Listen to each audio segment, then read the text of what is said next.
La discipline sportive compte moins de 20% de femmes. Elle représente environ un tiers des licenciés, toutes disciplines, trop peu quand l'on sait que le sport est un impératif sanitaire et l'équipe un lieu d'affirmation de soi, de prise de conscience et d'épanouissement dans la camaraderie.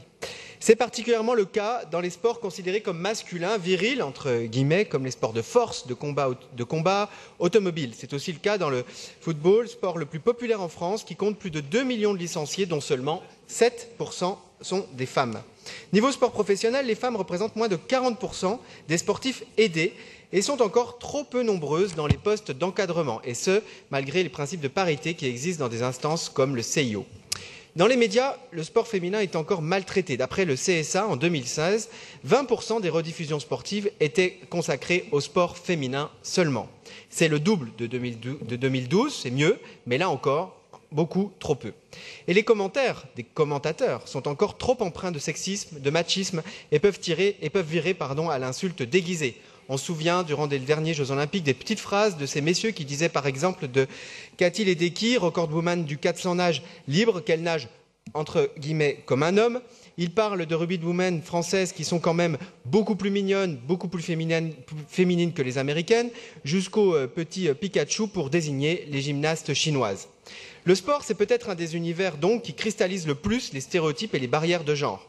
Depuis 2014, notre groupe se mobilise pour que les femmes soient considérées à l'égal des hommes, tant dans l'accès aux infrastructures de sport de proximité que pour faire de l'espace public une terre propice à la pratique et qui soit abordée sereinement par les sportives.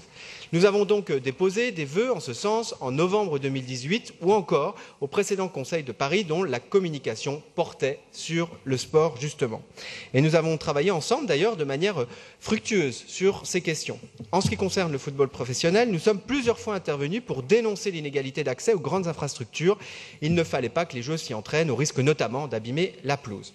Pour ces raisons, même si cet événement est un événement FIFA dont nous dénonçons les pratiques de sponsoring et d'accaparement de l'espace public, nous voterons pour cette délibération.